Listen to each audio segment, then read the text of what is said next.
Hello guys, and welcome back to my YouTube channel. If you're new here, my name is Sena and I'm glad to have you join me today.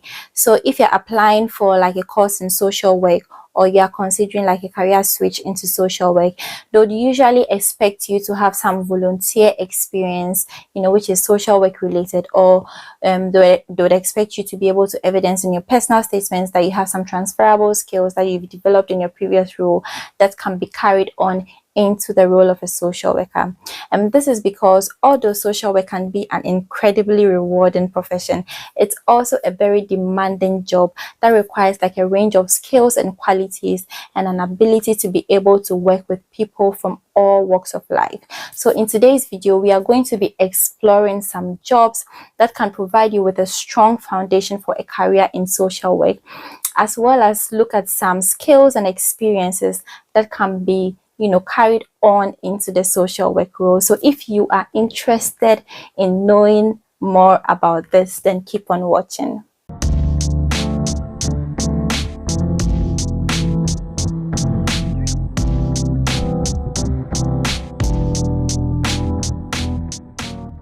Okay guys, so the first job that I have here on my list is support worker.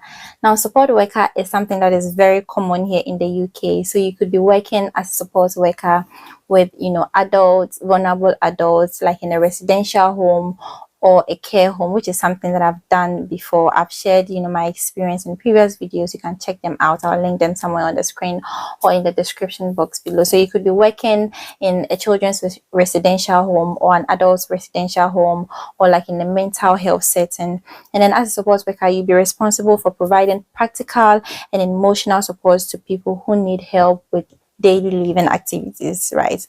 So this could include people with disabilities, mental health issues, or elderly people. So working as a support worker really would help you to develop skills in communication, empathy, problem solving, which are all like very valuable skills for social work. Now, if you're not based in the UK or anywhere in the West and you're not familiar with support work, it could be something similar to working as working in a support role, like in a hospital setting or like in a charity setting, like just really supporting people who are vulnerable, people who are sick, like in a mental hospital, like in Ghana we'll call it psychiatry hospital. Just any kind of supporting role at all where you are helping people with their activities of daily living. As in this role, like if you're doing such things, you'll be communicating with these people, right? Like you'll be you have to problem solve in some circumstances. When like issues crop up, you need to be able to think to see how you can be able to put some measures in place first before you go over to your superiors and whatnot. But it is also that empathetic ability that it develops in you. So like you just develop like caring, compassionate skills for these people because they're in really vulnerable situations, and just being around them for a long time, or just providing that support for them would help you to develop that empathy, which is really, really important in the role of a social worker. So that is one thing that you can look at doing. You can work as a support worker. Now, another thing that I have here is to work as a housing support worker specifically. So housing support workers provide practical support to people who are homeless or at risk of becoming homeless. So homelessness is like a major issue in the UK now, or at least in the part of London where I stay.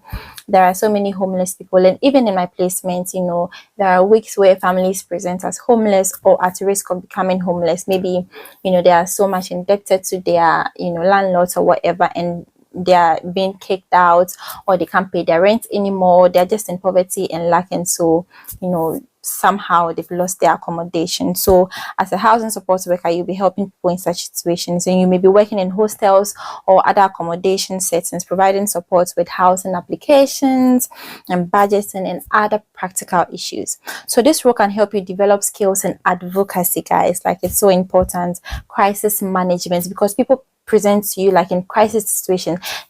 Someone may present like at 4:30 when you're about to leave work, and you can't just leave without solving that issues, like looking for an emergency temporary accommodation for them whilst you work on long-term support for them. So like crisis management is one of the key skills that you develop working in this role. You can also develop skills in partnership working, because you'll not be doing it on your own. Like you'll be liaising with different agencies, charities, organizations, to make sure that you are aware of the like accommodation related supports around you in the community. So yes, partnership working skills is one thing that you can develop, which is really essential to the role of a social worker. So all these are skills that they can develop as a housing support worker. So I don't know if these roles are available anywhere else in the West, but in the UK, in the US, Canada, wherever in the West, in Europe, I'm sure you can get a support role as a housing officer. So yes, that is another role that can give you a strong foundation to becoming a social worker. Now another one is a youth worker. So this, you can get such roles back home in Africa or wherever else in the world apart from the West. So you could be providing support and guidance to young people. Now this could be like in your community setting, or even in a church. You could be working as a church youth worker. You could be working like in a youth club setting, for instance, and you may work with young people who are experiencing social, economic, and like personal challenges, to help them develop positive relationships, life skills, and resilience. Now youth work can help you to develop skills in group work, as well in communication and in mentoring, and these are very essential skills to social work. Like you could be working as a social worker in the youth justice systems, and these skills that you develop working as a youth support worker would come very handy in your ability to be able to build strong relationships with these young people. Some of them have been through such traumatic experiences that they are not able to open up easily to people. So if you've been able to work on yourself to develop good communication skills, mentoring skills, how young people are, you'll be able to know how to navigate your way around getting them to open up to you, so that you can provide them with the much needed support that they need. So yes, that is another thing that you can do. That is the third one I have here on my list, is the youth worker. So the next and the final thing that I have here is probation officer. So as a probation officer, you could be working with people who have been released from prison and or who are serving community sentences. In the UK, there are things like community sentence. So we help them to reintegrate back into society, support them with issues such as housing, education, and employment, and monitor their progress in the community. So probation work can help you to develop skills in risk assessment, guys. That is so important in social work, particularly if you're working in a child protection or in an adult safeguarding context. You need to be able to identify risk, know what factors are around a person that could be put them in harm's way, or that would be considered as a risky situation, and so might need a safeguarding intervention.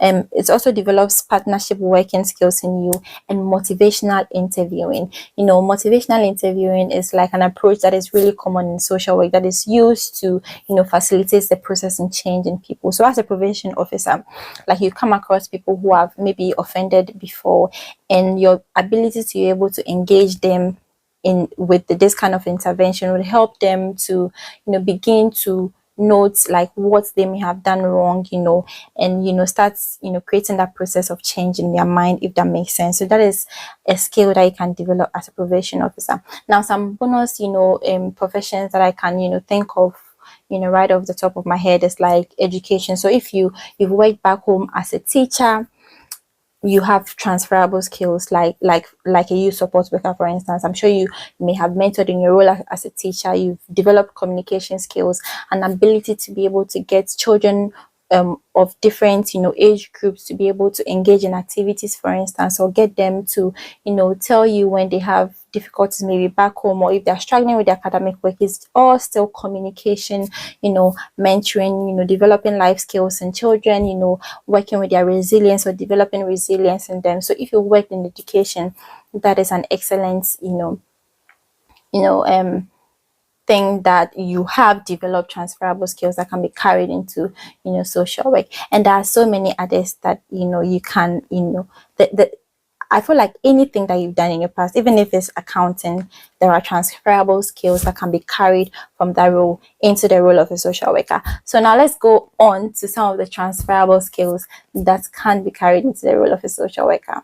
So the first thing that I have here is communication, which I have mentioned like several times, guys, because it is so important. In fact, it is one of the frequent things that you'll be doing. Engaging with people, like assessing their needs, involves talking to them, talking to their families, talking to the networks around them. If they've accessed health services, you need to talk to health to know what their health history has been, if health has any safeguarding concerns, talking to teachers, about children, their academic performance, their attendance in school, whether they have any special education needs, whether they have any education support plans in place, stuff like that. So communication is so important, because as a social worker, you need to be able to listen actively to people when they're talking to you, to be able to pick out the details or the nuances, so that you can ask great follow-up assessments, great follow-up questions, to be able to do comprehensive assessment. You also need, as a social worker, you also need to be able to express yourself clearly, so that people can understand you, and be able to adapt your communication style to suit a range of different situations. So you might meet people that do not necessarily communicate or receive information in the way that you do. You need to be able to know how to adapt to a situation. If you're talking to children, for instance, you not talk to them in the same way as you talk and interact with an adult. So as a social worker, communication skill is one of like the most important top skills. So think of how you have developed communication skills in your role, whether that be an accountant or an HR, which is the field I came from, and I was able to evidence my ability to communicate as an HR assistant or whatever. So just think of ways that you've developed or picked up that skills that you can now transfer into the role of a social worker. And the next thing that I have here is empathy, which I mentioned earlier. As a social worker, you need to be able to put yourself in people's shoes, to be able to understand their perspectives and needs. Like if you're not able to relate to people or relate with people in that way, you'd not really be able to, understand what they're presenting with or their perspective, in order to be able to help them. So empathy is one important skill that would help you to be able to respond sensitively and compassionately to people, which is really what these vulnerable people need: a compassionate and a caring response. Another skill that is, can be transferred into the role of a social worker is problem solving skills. So social workers need to be able to access complex situations, identify issues and develop effective solutions, like on the go. So you need to be able to think creatively and work collaboratively to be able to manage competing priorities. So problem solving skills is very important to the role of a social worker, and you may have developed it in your previous role, and you can carry it into the role of a social worker. Finally, what I have here is advocacy. So social workers need to be able to advocate on behalf of service users, ensuring that their voices are heard and their rights are respected. Most of these people have experienced so much marginalization, discrimination, their voices have been suppressed. They feel disempowered, really. So your role there is to help them feel empowered, give them the tools and the resources that they need to be able to feel empowered to, make the changes that we want to see in their lives. Because ultimately it is people's well-being, society's well-being that we are all working towards.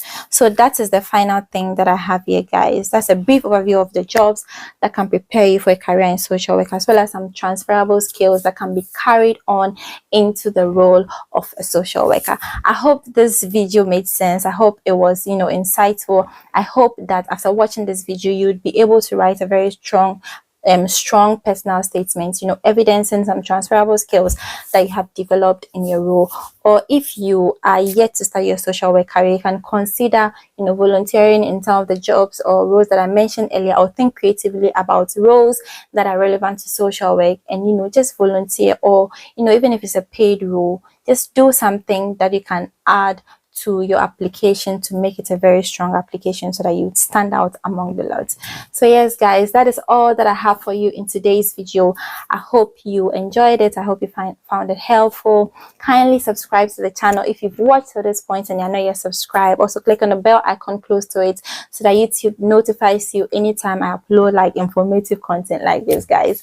And also share my videos with people in your life around you who would find it helpful in any way. Thank you for all the love and support. Feel free to drop your video ideas in the comment section below and I'll be sure to do them. And yes guys, I will see you in my next one. Bye.